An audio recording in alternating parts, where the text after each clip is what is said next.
Chairs No Waiting, episode number 681, From Lucy to Mayberry and Beyond.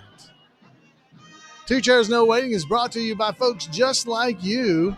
We have a high sheriff of Two Chairs No Waiting for episode number 681. It's Chris Merrill. And the executive producer of episode number 681 is Mike McGonigal. Oh, thank you both for your support of Two Chairs No Waiting. I really do appreciate it. And I want to thank you for being here with me for another night or another day, whenever you're listening, here in Mayberry. I'm Alan Newsom, the host of Two Chairs No Waiting, and it is great to have you with us here. And thank you to the Mayberry Band for our theme song. It's always great to be in Mayberry and just to visit and talk and have some fun. And we've got something really special this episode now. This is back Granville, Tennessee. Granville, Tennessee has an annual Mayberry I Love Lucy Day, and this year's was held back on April the 9th, 2022.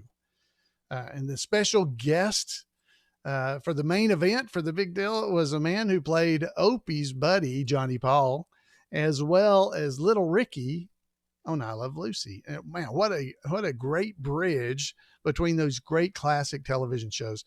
Now, if you'd like to, you can go back in episode number 295 of Two Chairs No Waiting features Keith.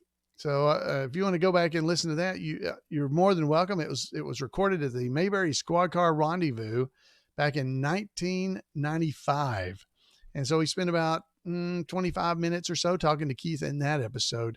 A great episode. And he goes into a lot of detail in it about the Andy Griffith Show. So this particular conversation we're going to have with him is what he presented at the Mayberry I Love Lucy Day Festival in Granville. And I know you're going to really enjoy this because he talks about the Andy Griffith Show, but he talks about his whole career, how he got started, why, playing the drums, how he got started as Little Ricky, moving to the Andy Griffith Show, troubles he had in his life and the redemption that he got from during that journey and the joy that he's gotten from it. It's a great interview. Now, this is going to be a fairly long episode. So we're going to hear from Keith, and then we're going to hear from Spirit Walker returning to Mayberry. And it's called Carmen to Guitar Men. So you'll want to stick around for that too. I hope you're really going to enjoy this episode. I know I really enjoyed hearing Keith give his presentation, and I believe you are going to as well. So because it's going to be a long one, I'm going to head right on in and let's go and hear from Keith from Granville, Tennessee, back on April 9th, 2022. We have Keith Thibodeaux here with us. As I said earlier, this is the Mayberry I Love Lucy Festival. And Keith, was Little Ricky on I Love Lucy, and then Opie's buddy, Johnny Paul Jason, on the Andy Griffith Show. And I've met him many times now over the years as a big Mayberry fan that I am. And it is so wonderful to have him here with us. He's going to be playing some drums for you because, he really plays. That was one of the reasons he got the role, I believe. But he's going to be able to answer some questions, tell you some stories, entertain you for a while here with us, and we are so lucky to have him with us. So let's give him a big hand. And Keith.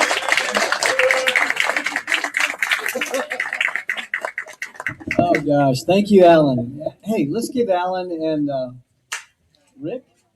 Rick a hand for what they did. That was awesome. The tribute artists, all the tribute artists are amazing. That help with keeping the flame going around here. But my name is Keith Thibodeaux, like Alan introduced me to you guys. And he was reminding me of a story we did. The first time we met was in Birmingham, Alabama, and Don Knotts was there. And we did an Andy Griffith reunion thing there. And Alan introduced me. He said, "Ladies and gentlemen, Keith Richards." And I said, "It's been great playing with the Rolling Stones for all these years. I'm still alive after all of it." But seriously, it's been a joy to know Alan and his wife, Jan, and through the years, and just all these wonderful people. And thank you for being here today. It's a great crowd. I can't believe you guys have made it out here, but thank you, Lord, for the sun that we can have a little bit of today. But I am I will be 72 years old this year. 72 years, little Ricky, 72. Johnny Paul, 72. How many people are I Love Lucy fans here? All right. Yeah, how many people are Andy Griffith fans? Yeah, my wife and I watch Andy Griffith every evening. Like, there's like 2 or 3 episodes that run in a row, so we'll catch that at the very early of the evening. But we love it. I mean, I just love that show. That show's so authentic, so funny. Don Knotts is hilarious, of course, and so I was honored to be on 2 of the greatest shows in television, the I Love Lucy show and the Andy Griffith show. And how I got to be on that show is I was raised in South Louisiana, having a name like Thibodeaux, and I started playing the drums when I was 2 years old. I started on tin cans or metal trash cans in the backyard of my home in Bunkie, Louisiana. We were living there at the time. I'm originally from Lafayette, Breaux Bridge area. How many people like crawfish? All right, a few. All right, thank you very much. Well, that's the crawfish capital of the world is Breaux Bridge, Louisiana. But anyway, I started playing the drums when I was 2 years old, and how I got known as that was our neighbor who lived next door to us told my parents, "I think your child is playing the drums outside." And they said, my mom said, "Oh no, he just plays the pots and pans, and he's always making racket, And she said, "Well, I think he's really making rhythm or making sense in the whole thing."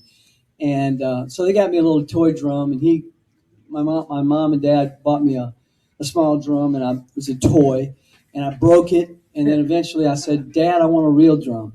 So my dad started taking me to these Kiwanis Club meetings and Lions Club meetings in town, high school stuff, and so they got me this little bitty kid, and I would play the drums for him, and I was a hit. And so eventually this guy named Horace Height, does anybody remember Horace Height? Anybody know who Horace Height is? He was a big band leader back in the 1950s. And he, very famous, he had the Swift Premium Hour, which actually came on an hour before the I Love Lucy show. So he had all these acts like, he discovered people like Art Carney, remember Art Carney and the Honeymooners and all that? So he was a unique guy. And he had a show that came to Lafayette, and I was invited to come by my uncle, who said, you need to go to this, this show that he's doing because he's having a talent contest, and he's featuring local talent. So I was one of the local talent that was on the show, and we arrived there. I played the drums. It was a big hit, and my dad went over to Mr. Height, and he said, "Mr. Height," he said, "do you think my son has any future in show business?" And he said, "No, Mr. Thibodeaux, I don't think your son does have any, future in show business." And, because we've already really got a 12-year-old drummer that's a regular on our show already. They had a little 12-year-old drummer that played, and I was just at that time, about 4 years old. And so they went on to call us 2 weeks later. And 2 weeks later, I got a call from my dad got a call from Horace Height saying that they would like me to join their show as a regular. So here I was, this little 4-year-old guy, going across the nation and across Canada, doing one-night stands with the Horace Height show. So my dad left his job at United Gas Company and went on the road with me. My mom, my brother, and my sister were still back home in Louisiana. And so here I was with a bunch of showgirls, a bunch of big band people, just doing all these drums as a little boy. And that show ended up in California. And so back in California, in L.A., the Horace Height show was on hiatus, which means in hiatus, it means that The show takes a break. People relax. They regroup, and then they rehearse and they go out again. During this time, a friend of my dad found out about this interview that they were having down at Desilu Studios, and it just happened to be the I Love Lucy show was looking for a person, a little kid, to play their son, Little Ricky, because before it had been played by two sets of twins, or maybe even actually three sets, which were just, the infants. They didn't have any lines on the show. They didn't play the drums. They just were infants, and they carried them around, and they were Little Ricky. So when I got on the show, they actually expanded the show and made more episodes revolved around their child, Little Ricky. And just things like Little Ricky gets to play the drums, Little Ricky gets stage fright. Some of these episodes that they featured me on. And it was always a great pleasure to be able to do anything that I could play the drums. Excuse me. Speaking of drums, I'm very sensitive to my drums back there. But anyway, so we would do these shows on the I Love Lucy show, and anytime, Lucy would always want to be on the show, and she would always want to be doing some sort of a song and dance thing. So they incorporated me in this, and so I was able to play the drums. I was able to be a part of their family, but I really wasn't really an actor. I was just sort of thrown into that particular role because I looked like Desi or Ricky at the time, and I could play the drums. So that was one of the things that when I got on the set to try out for the show, Lucille Ball looked at me and my dad on the set, and she said, "Well, he's cute, but what does he do? What does he do?" My dad said, "He plays the drums." And she said, "Oh, come on." She goes, "Are you serious?" She goes, "Well, we have a set of drums over here. He can play those drums. Go over there and play those drums." So I went over there and played the drums. And of course, everybody started listening to me playing the drums as this little bitty boy who could play the drums. Sheldon Leonard, who was on Wonderful Life, he came over. He was a big producer. He produced shows like the Danny Thomas Show, the Andy Griffith Show. Sheldon Leonard, the bartender on Wonderful Life. And then finally, Desi Arnaz came over. And once he came over, he started playing with me. He got on the floor tom. He started jamming with me on the drums and for a little while. And then he just kind of stood up and said, well, he laughed and he said, I think we found Little Ricky. And so they wanted to sign me to a 7-year contract with Desilu Studios. So here I was, this little boy from Louisiana who didn't know more than my name probably at that time, and I could play the drums. And I found myself on the most popular show on television, the I Love Lucy show. What a blessing to be on that show. I got to know them not only on the show as an actor, but I also got to be best friends with their son and daughter, Lucy and Desi Arnaz Jr. So I was one of the few people that Lucy trusted, and she would have me come over on weekends, and I would go visit them in Beverly Hills and Del Mar, California. They had a beach house over there, and they had a ranch too. So Desi taught me and Desi Jr. how to fish, how to swim, how to ride horses, and he was a very, very generous person. Desi Arnaz was very generous. Lucy was more serious. She was very nice too, but they treated me like their son. They really did. So anytime they gave their kids any kind of presents or gifts or anything like that, they would always include me in on it. So Desi took us to the Rams game in L.A. and we would it was just a life that was so unlike my life in Louisiana. Our family lived in the valley, which was across the mountain over there. So we lived in the normal part of California, the San Fernando Valley. So when I'd go over to Beverly Hills, I'd go to the area of Rolls Royces and Mercedes Benz and Jack Benny living next door and Jimmy Stewart about 5 doors down. This was kind of normal in Beverly Hills. But I saw in all this, I saw Lucy and Desi at their worst moments and their best moments. Some of the things that you hear about their marital difficulties, Desi's alcoholism. I was firsthand on that, and we would, I remember one time, me and their kids were in the backyard of Beverly Hills. They had this big yard in Beverly Hills, and big fence, big white, beautiful home, guest house in the back, pool, a little playhouse in the back as well that the kids could do their plays in. But Desi, at that point, Lucy were at sort of odds in their marriage to where they would have to live separately. So Desi lived in the guest house and Lucy lived in the main house. And but one day we heard a lot of fighting going on, a lot of glass crashing, a lot of this going on, and we were just kind of hiding in the bushes. And it was just a sad situation to see them in reality, which was not really like the show. It wasn't really the I Love Lucy show at home. It was another story. But very complicated, very talented, very amazing people. These people were.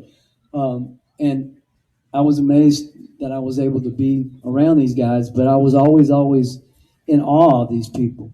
I know they have a movie about I Love Lucy, or they have, both Nicole Kidman and Javier Bardem.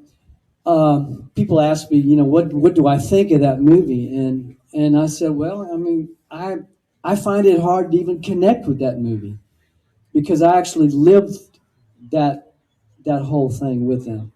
So it was they were a little bit more complicated than the show, and but it was a very, very interesting childhood, being raised in that kind of situation, and knowing all the money, all the fame, all the power that they had, but yet they were very unhappy people, very unfulfilled people.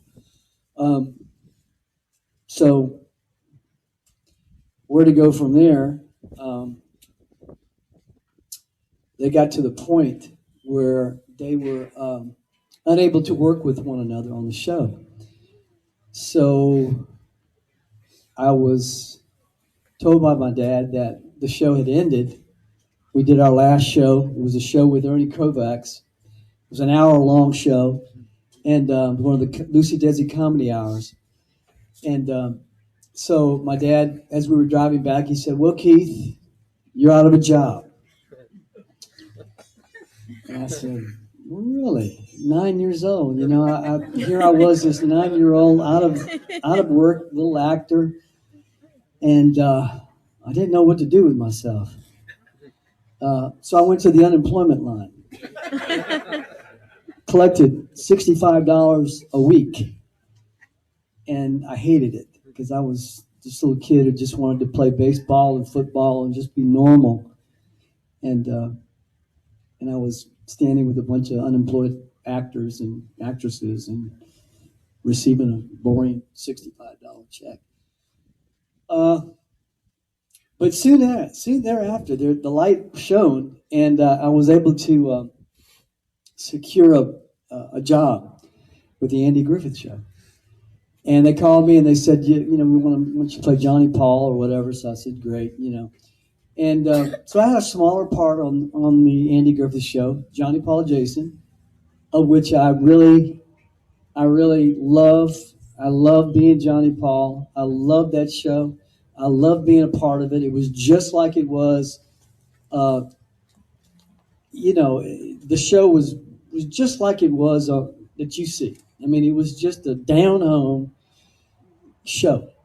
and I would see Andy and Gomer and Goober and Aunt B and Opie, and we would just hang out. Me and Opie would hang out, play catch. We'd go down to the commissary. We'd see Dick Van Dyke and Mary Tyler Moore a couple booths away, and it was just a fun studio lot, and we enjoyed each other. I think I enjoyed the Andy Griffith Show better because of the fact that I had somebody like Ron to play with on the show.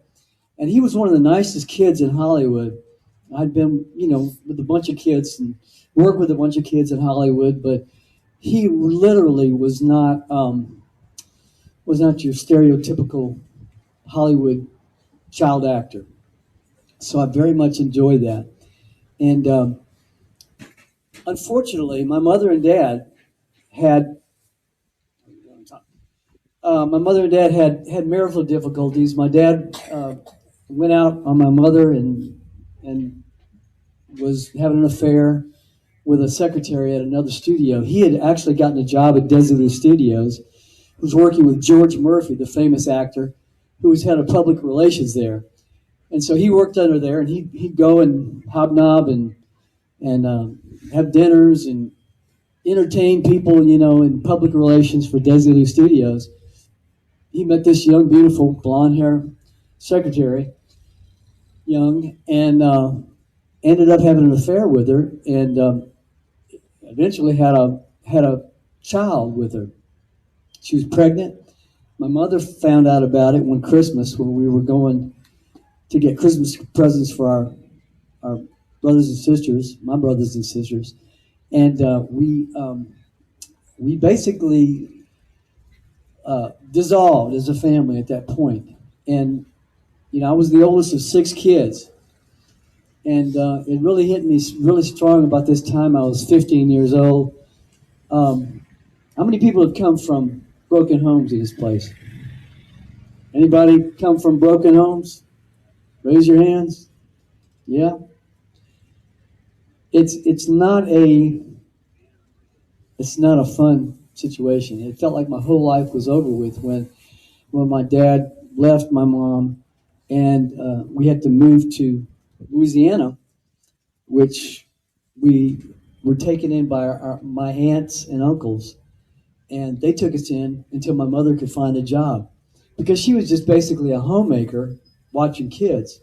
So there in Lafayette, Louisiana, I went to high school, finished high school there, started playing with local groups and bands and rock bands about the late 1960s, when the sex, drugs, and rock and roll stuff was happening, the flower child, the hippie movement, the seminal musical time and history, the Beatles, all these, the British invasion. This was all part of the whole thing. In fact, speaking of the British invasion, Dino, Desi, and Billy was a group that Desi Arnaz Jr. was in.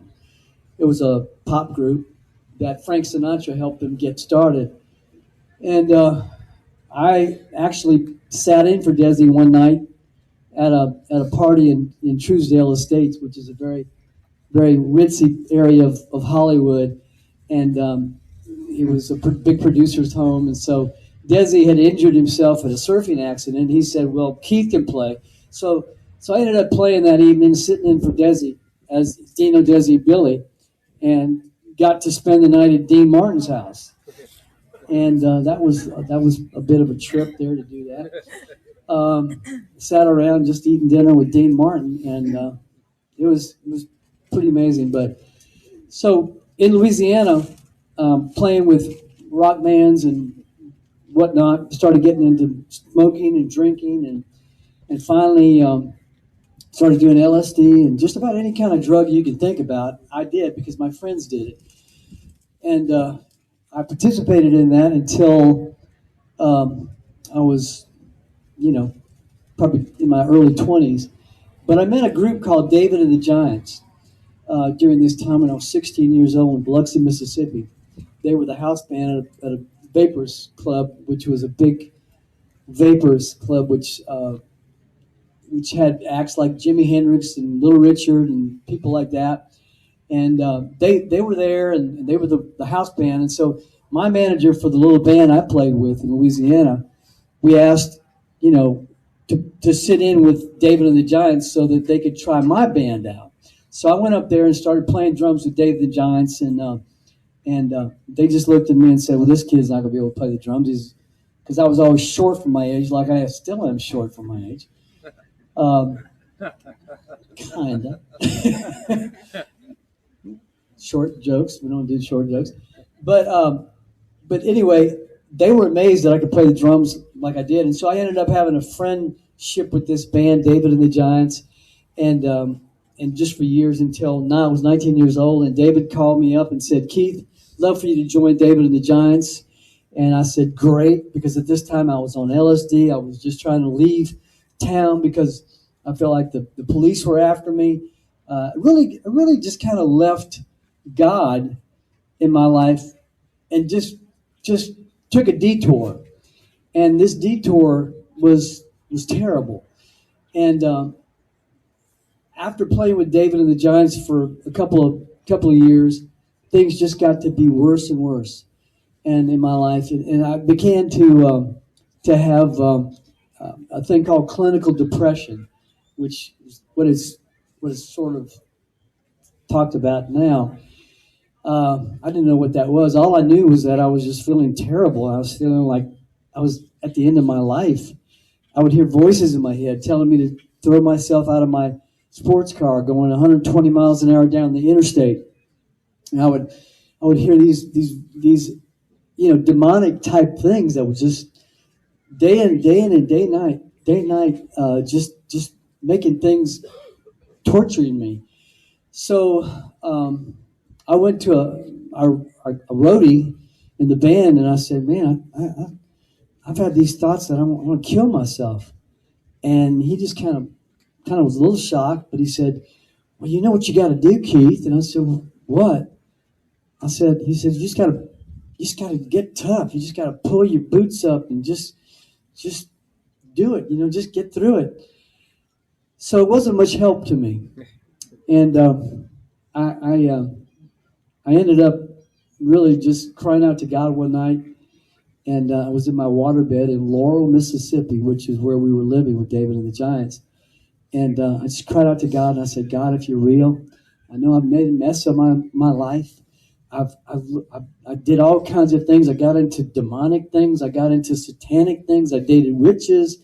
I did all the things that I blamed my dad for, adultery, all these things. I actually did all these things. And I was a part of these things, and I made a mess out of my life. And I was going to be like one of these child star stories that you hear that don't end up so well.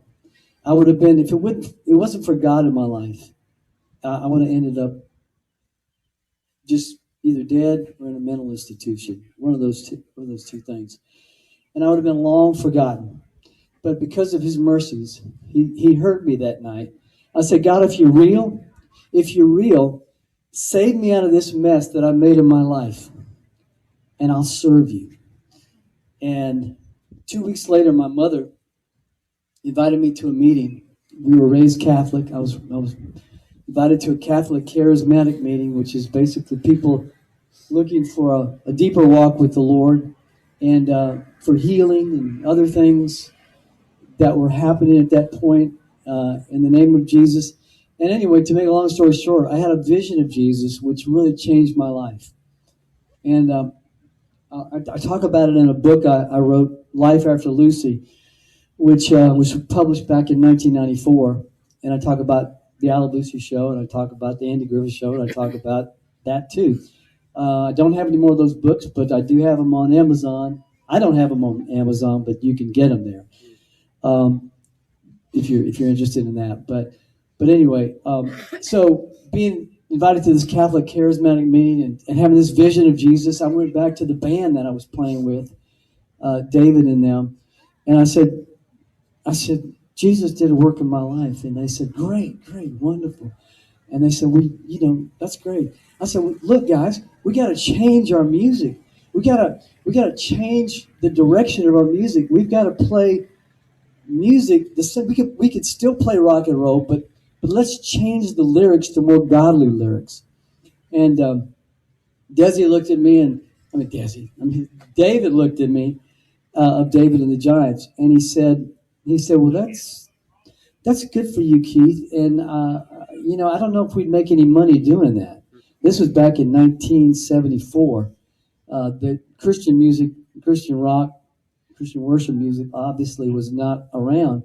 So this was something new. And so he said, well, you get over this in about 2 weeks after you get off these drugs that you're on.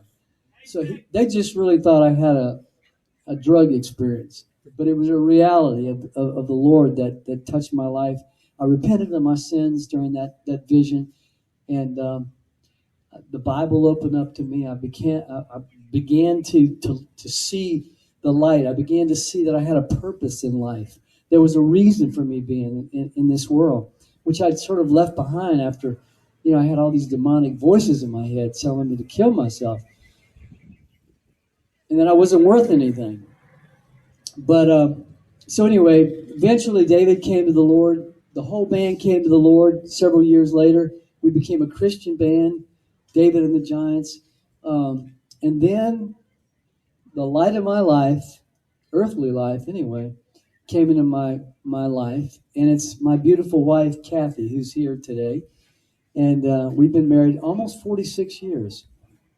And I met Kathy, would you please see if anybody wants to see this beautiful girl? Yep, I met Kathy, and we have a story. We have our own story about how we got married, which, anybody interested in how we got married? No? I know the women are. Well, all right, I had an experience with the Lord. I repented of my sins. I didn't go to church anywhere. I didn't want to go to the Catholic church. I wanted to go to the true church because I knew that there were some things in the Bible about Catholics. If there's any Catholics here, I love you. But I looked at the Bible and I thought, well, this just doesn't make sense. So I didn't go to any church at that point. So I started to have a relationship with Kathy. I met her at a David and the Giants concert, and we began to live with one another for a couple of months. And then the Lord began to deal with me, and he said, I needed to marry her. And so I said, well, she came from a broken home. I came from a broken home. She was raised a United Methodist. I was raised a Catholic. She didn't really have a really strong relationship with the Lord. I had an experience with the Lord that changed my life. And we went, and I said, look, if God wants us to be married, let's do that. And take this Bible, go to the other side of the room. It was the old Living Bible. Anybody remember the Living Bible? And we'll pray and we'll ask God to give us a sign whether we should get married or not through this. If you close your eyes, open up the Bible, point to the Scripture, whatever it says, we're going to do. So she goes over to the other side of the room. She opens up the Bible. She closes her eyes, and she points to the Scripture, and it says, I said, what does it say? I was really nervous. And she said, it is I, Ruth, make me your wife according to God's holy law. It was in the book of Ruth. And so we got married that night. We eloped. And so that was, I don't recommend anybody doing that. Okay? Just as a, don't do that. But God had mercy on us. He respected our childlike faith. And so things began to change when I married my wife. He who finds a wife finds a good thing and favor from the Lord. And so that's what happened. We have a child. She's now 43 years old. We have one child, Tara. She lives in Phoenix. We have a grandson, Bryson, one grandson. He'll turn 8 years old in May. And their dad, or his dad, is a basketball coach at Grand Canyon University over there, which is a great Christian college. He used to coach at Valparaiso, and then later on he coached at Vanderbilt, Bryce Drew. But we don't want to talk about Vanderbilt right now because that wasn't a good thing. Anybody knows that, but anyway. Anyway, my life has changed. I'm blessed. I am a new creature in Christ. I went on to not do the things that I used to do. I went on to do other things. Me and my wife also started a ballet company, a dance company called Ballet Magnificat, which is America's premier Christian ballet company. My wife is a ballet dancer, an award-winning dancer who won a silver medal back in the 1982 ballet competition in Jackson, Mississippi, which was, they usually hold that every 3 or 4 years, one in Varna, Bulgaria, one in Moscow, one in Helsinki, Finland, and then in Jackson, Mississippi. So go figure why they say Jackson, Mississippi as the one of the arts capital of the world. I have no idea. But she was a local girl who won a silver medal, and God blessed her with that. And so in that she won that silver medal, she did a song called We Shall Behold Him by Sandy Patty, which is a great worship song about Jesus coming back. They didn't want her to do that because it was a communist. They had heavily communist judges in there from at that point China and Russia, who were at that time communist, and still are China. But they didn't want her to do it because they said that they would judge against her if it was a Christian song. But she said, "No, I'm going to do it anyway. If I'm going to be in this competition, I'm going to do this anyway." Anyway, to make a long story short, she still won a silver medal, and in that prestigious worldwide event. And Mikhail Baryshnikov won the gold. To tell you what kind of event that is, in one of those competitions, just like that. So we started a company called Ballet Magnificat, and it travels all over the world. We've been to over 43 countries. Kathy and I have been blessed to be able to go to Israel, China, Singapore, Czech Republic, Brussels, South America. We started a company and a school and a program in South America, and we were just amazed at what God has done and how He's changed our lives. Kathy's has been, like we've been married almost 46 years, and she actually came to the Lord in a deeper way at one of David and the Giants concerts after we became a Christian band. And that was a unique story in itself. But so we really have a heart to praise His name with music, to praise His name with the dance. I still play with David and the Giants. In fact, we almost came here this year and played here with the band, but it didn't work out. But I really do want to thank Randall, and I want to thank the city of Granville. And I want to thank 400 citizens of Granville, I believe that there are, and all the different volunteers that help put this together. It's been amazing.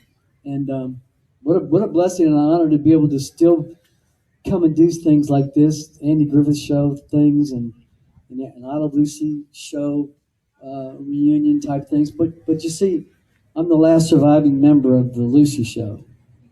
So there's not very many reunions going on.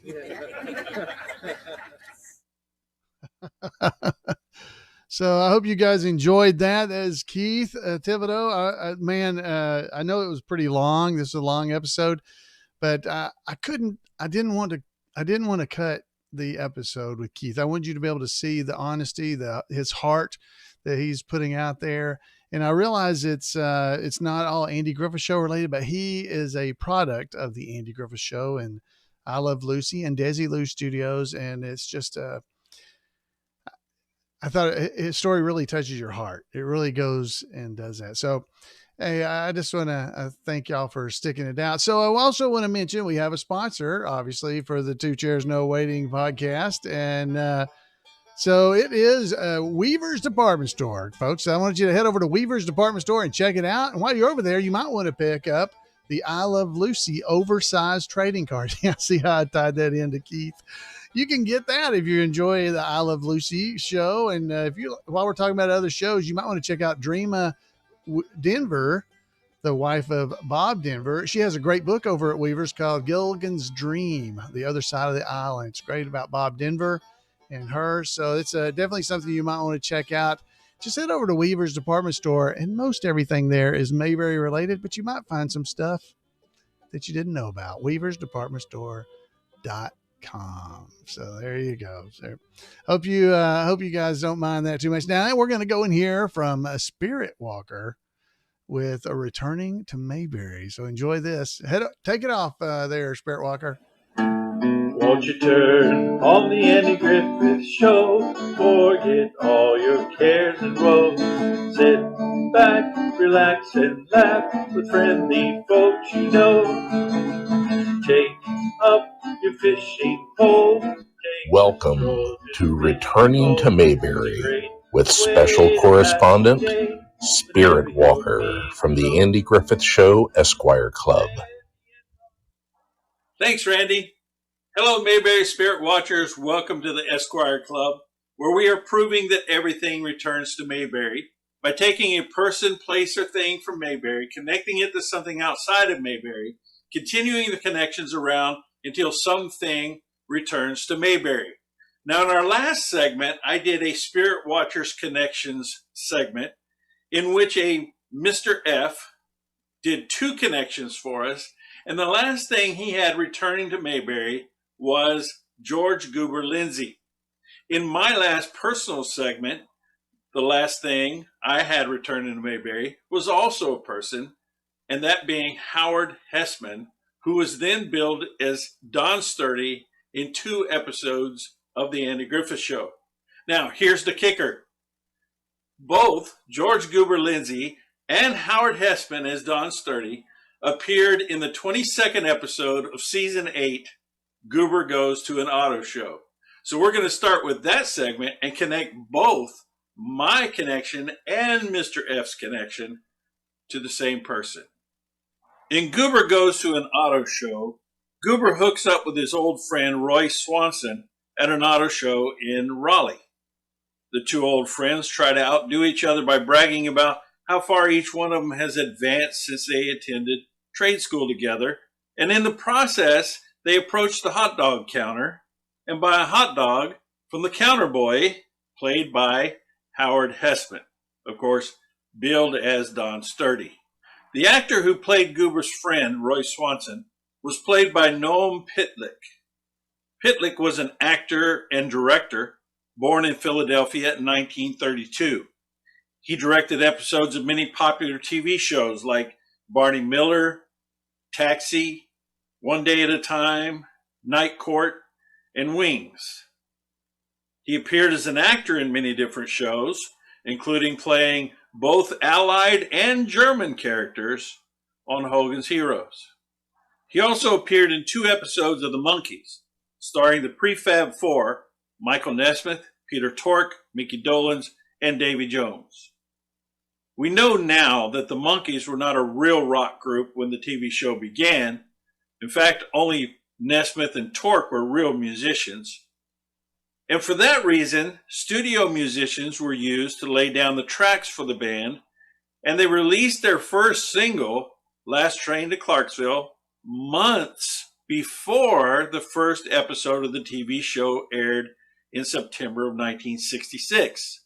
Their first complete album was released a month later and stayed at the top of the Billboard charts for 13 weeks. It took a lot of great musicians to create #1 hits, and the Monkees had 3 of them. One of the best guitar players of his day was a regular on the Monkees' early recordings. His name was Barney Kessel. Kessel was a first-call guitarist for studio, film, and television recording sessions. He was a valued member of the studio musicians band known as the Wrecking Crew and played music on albums for some of the biggest names of his day, like the Monkees, the Beach Boys, and Sonny and Cher. Once, after a 2.5-hour session to record a 1-chord song called The Beat Goes On, Kessel is reported to have stood up and proclaimed, "Never have so many played so little for so much." Another popular and talented session guitarist was Herb Ellis. Ellis had played for many great performers himself, such as Ella Fitzgerald and Louis Armstrong. He even accompanied Fred Sanford as he sang on an episode of Sanford and Son. Ellis joined two other popular guitar players to form an ensemble called the Great Guitars. The other two guitarists, well, they were Charlie Bird and Barney Kessel. I said all that to say this. When Earl Hagen, the music director for the Andy Griffith Show, went looking for a guitar player to record the music for the character Jim Lindsay in the third episode of season 1, The Guitar Player, he looked in their direction. We all know that James Best, who played Lindsay, did not play the music heard on the show. He pantomimed it. Later, when James Best was asked who did the actual playing for him on the show, Best said that he thought it was Herb Ellis. However, when Earl Hagen, the actual music director for the show, was asked, he stated that it was Barney Kessel. So fine. It doesn't matter which one of them did it. I'm returning Mayberry on both of them, since Earl Hagen used them both to record several music pieces for the show. I'm returning to Mayberry on the music of the Andy Griffith Show, which was second to none. So the circle is complete. From Howard Hessman and George Lindsay to Noam Pitlick and Mayberry, from Noam to the Monkees, from the Monkees to Barney Kessel, from Kessel to Herb Ellis, from Kessel and Ellis to Earl Hagen, and back to Mayberry as the music from the Andy Griffith Show. And so there you have it. From the Carmen to the Guitar Men, everything returns to Mayberry. Hey, drop me a line at the Andy Griffith Show Esquire Club with your connections, and I'll see if I can showcase them all in the segment. So, until next time, thanks for being here. I appreciate it. And keep spreading that Mayberry spirit. I thank you. It's so fine to spend some time with all these dear old friends of mine. Have a bottle of pop. Come on, let's watch the Andy Griffith Show. All right. So there it is. Spirit Walker returning to Mayberry. Thank you. And if you want to make sure you don't miss out on some of the stuff he's doing, head over to facebook.com/groups/TAGS Esquire Club. And you can find the link to that in our show notes. If you don't want to see, you can head over to the twocairsnowaiting.com and look at the show notes. There's a link there to that. So thank you, Spirit Walker, and thank all of you for being there. I want to thank Keith Thibodeaux for being at Granville and for being able to, I'm so glad I was able to share that with you guys. We'll go back real quick. I know if you're still here, thank you for still being here.